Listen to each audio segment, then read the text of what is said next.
हम प्रभु परमेश्वर को धन्यवाद देंगे प्रियो आज की सुबह के लिए, जो सुंदर सुबह प्रभु ने हमें दी है।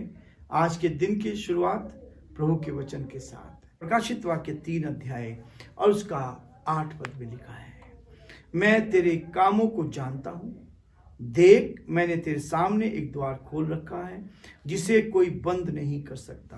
तेरी सामर्थ थोड़ी सी तो है, फिर भी तूने मेरे वचन का पालन किया है और मेरे नाम का इनकार नहीं किया है।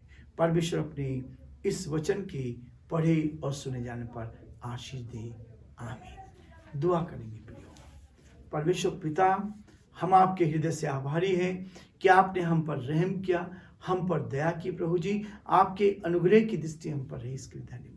हमारे सारे भाई बहनों को आपके हाथों में सौंपते हैं, हर एक पर आपकी आशीष चाहते हैं, पवित्र आत्मा की सामर्थ को भेजते हैं। यदि कोई बीमार है, परेशान है, कठिनाई में है, दुख में है, मुसीबत में है प्रभु, तो उनकी सुधि ले प्रभु जी, आप उनकी समस्या का समाधान करें। हर कदम पर हम आपकी महिमा को देखना चाहते हैं। हर कदम पर पिता आपका दया का हाथ बना रहे, ताकि सारी बातों के द्वारा आदर महिमा को मिल सके और जो आपकी योजना है पिता वो हमारे जीवनों से पूरी की जाए। हम बड़े आदर के साथ पिता परमेश्वर आज के दिन को आपके हाथ में सौंपते हैं। आप हम पर रहम करें, दया करें, ईमानदारी का, सच्चाई का जीवन दे, ताकि सच्चाई के साथ हम निरंतर आगे बढ़ते जाएं और बहुतों के लिए प्रभु आशीष का कारण बन सके। आपके सभी सेवकों को प्रभु पिता पुत्र पवित्र आत्मा के नाम से हम आपके चरणों में लेकर आते हैं। हर एक पर आपकी आशीष हो प्रभु जी, आपके दासों पर जो आपकी सेवकाई में हैं, कलीसियाई सेवकाई कर रहे हैं, स्कूल के माध्यम से सेवकाई कर रहे हैं, उन सभी को आपके हाथ में सौंपते हैं प्रभु। सारे फादर्स के लिए, सिस्टर्स के लिए, बिशप के लिए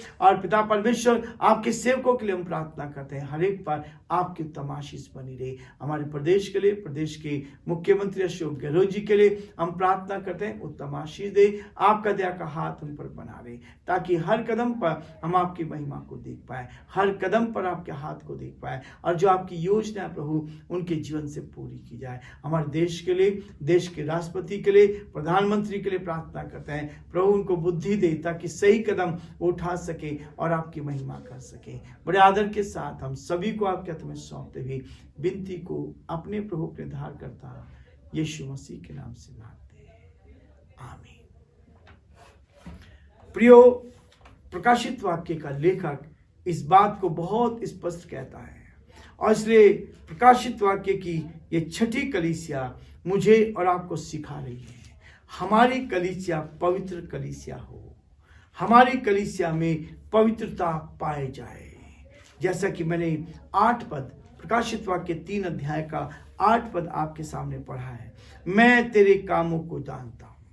परमेश्वर अपने लोगों के कामों को जानता है, इसलिए इफिसियोस का 5 अध्याय और उसके 16 पद में भी कहता है, अवसर को बहुमूल्य समझो क्योंकि दिन बहुत बुरे हैं।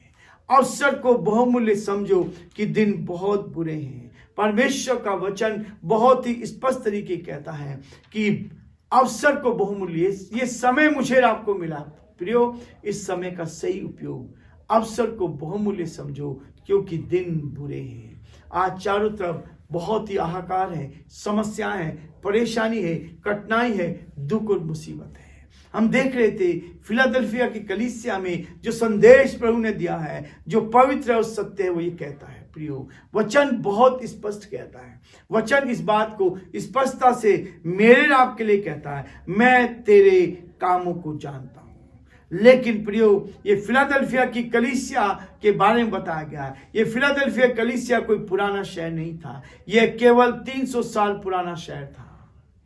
300 साल पुराना शहर था जिसको उस समय के राजा ने अपनी पत्नी के नाम में बनाया था। उस समय का जो राजा था फिलाडेल्फिया, उसकी पत्नी का नाम था और यह शहर था जो 3 प्रांतों के मुहाने पर था।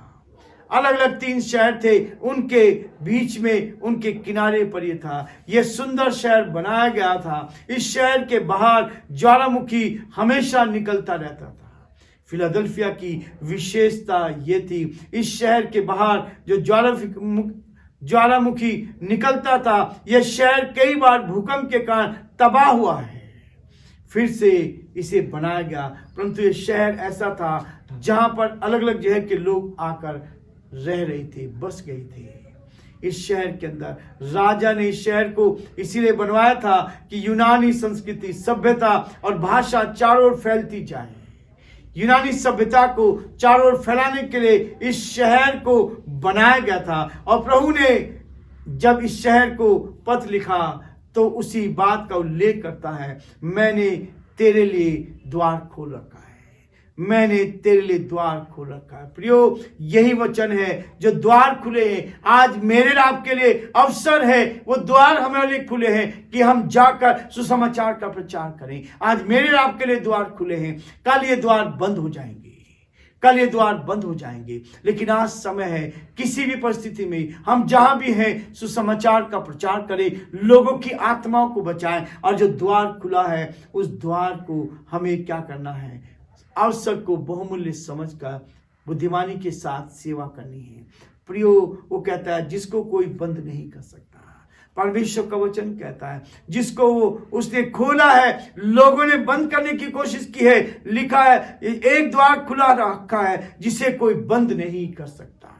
परमेश्वर के द्वारा खुला हुआ द्वार को लोगों ने बंद करने की कोशिश की। ये द्वार खुला हुआ है जहां से प्रभु का वचन बाहर जाता है।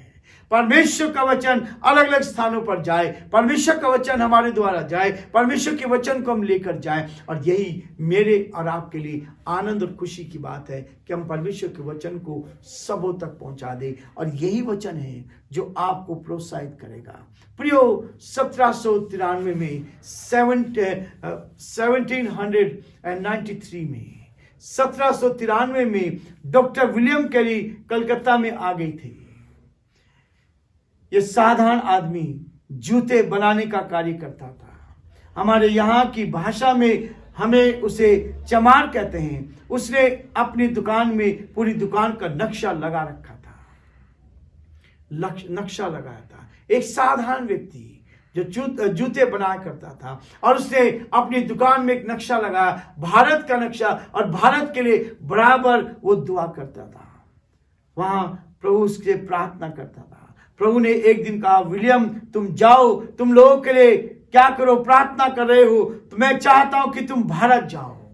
परमेश्वर ने डॉक्टर विलियम कैरी से बात की और कहा कि तुम भारत जाओ, तुम भारत जाकर क्या करो, प्रभु की सेवा करो, प्रभु की सेवा करो।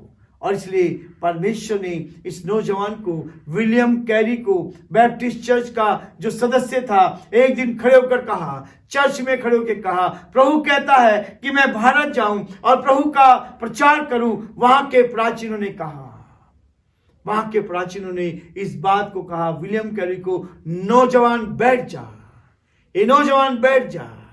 वो इस बात को लेकर आया था, तेरे जाने की जरूरत नहीं है, तू क्या करेगा। वो नाटे कद का था, वो छोटा था, तू क्या करेगा। वहां के एल्डर्स ने, वहां के चर्च के प्राचीनों ने इस बात को कहा, और तेरे जाने से की जरूरत नहीं है। अगर प्रभु वहां किसी को भेजेगा तो प्रभु उसके लिए रास्ते खोलेगा। अगर प्रभु चाहता है कि वहां के लोगों को बचाया जाए तो वह तेरे जैसे को नहीं, परंतु पढ़े लिखे और विद्वान लोगों को भेजेगा। ये प्राचीनों का कहना था। कलीसिया, बैप्टिस्ट चर्च की कलीसिया की ओर से ये संदेश था डॉक्टर विलियम कैरी को। प्रियो, वो इतना पढ़ा लिखा नहीं था, डॉक्टर विलियम कैरी इतने पढ़े लिखे नहीं थे, उसके बावजूद उनको रोका गया। परंतु विलियम कैरी ने कहा, मैं जाऊंगा चाहे तुम मेरे साथ दो या ना दो। और बिना किसी की सहायता के, आश्वासन के, विलियम कैरी इंग्लैंड से निकल गया। जब चर्च के लोगों ने मना कर दिया, उसने कहा चाहे आप मेरा साथ दो, क्योंकि वो प्रार्थना कर रहा था, वो प्रभु के साथ चल रहा था। और प्रभु ने उससे बात की। 6 माह पानी के जहाज से यात्रा करने के पश्चात कलकत्ता में पहुंचा। 6 महीने पानी के जहाज से यात्रा करने के बाद उस द्वार को जो प्रभु ने खोल रखा था, फिलाडेल्फिया की कलीसिया को कह रहा है एक द्वार खुला है, और खुले द्वार का उस अवसर को बहुमूल्य समझकर वो निकल पड़ा। वहां उसने अपना कार्य आरंभ किया। बंगाली, संस्कृत, मराठी भाषा सीखी। ये बड़ा काम प्रभु के सेवक ने किया, पर 1-2 साल में उसे निराशा मिली। वो काफी निराश हो गया। किसी ने भी उसकी सहायता नहीं की। ब्रिटिश इंडिया कंपनी के जो अधिकारी थे, कोई उसको सपोर्ट नहीं कर रहे थे।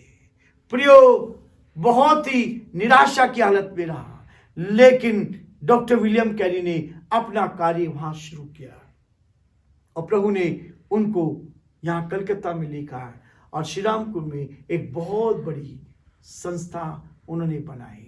और न केवल बनाई प्रियो, उनके द्वारा बहुत बड़े बड़े काम हुए। उन्होंने महिलाओं को शिक्षा के लिए तैयार किया, उनके लिए स्कूल खोले। उन्होंने सती प्रथा के लिए राजा राम मोहन राय के साथ मिलकर बड़ी सेवकाई की और उस जमाने में उन्होंने अपना बड़ा कार्य किया। आज जो प्रिंटिंग प्रेस है, पहली प्रिंटिंग प्रेस वो लेकर आए। आज जो हमारे पास हिंदी और इंग्लिश में जो डिक्शनरी है वो डॉक्टर विलियम कैरी के द्वारा लिखी गई, और ये हिंदी की जो बाइबल है इसका ट्रांसलेशन भी डॉक्टर विलियम कैरी ने, जो इतने पढ़े लिखे नहीं थे। आज प्रभु चाहता है ऐसे मिशनरी को, आज प्रभु चाहता है कि ऐसी कलीसिया में जो द्वार खुले हैं जिसे कोई बंद नहीं कर सकता। तेरी सामर्थ थोड़ी सी तो है, फिर भी तू मेरे वचन का पालन किया है और मेरे नाम के कारण इनकार नहीं किया है। प्रियो, यह है जब आप प्रभु के साथ खड़े रहते हैं, जब आप प्रभु के लिए सेवा करते हैं, जब प्रभु ने आपको जो जिम्मेवारी दी है उसको ईमानदारी से पूरा करते हैं, तो प्रभु आपको आशीष देता है। इस प्रभु के दास ने तकलीफें बहुत उठाई। मसीह जीवन में तकलीफें हैं, लेकिन उन तकलीफों में आनंद आता है, उन तकलीफों में आनंद आता है। प्रभु हम सबको बहुत आशीष दे और प्रभु का हाथ हम सब के साथ और आप सब के साथ बना रहे, ताकि इस कलीसिया के साथ मिलकर हम प्रभु की महिमा कर सकें। प्रभु आप सबको बहुत आशीष दे।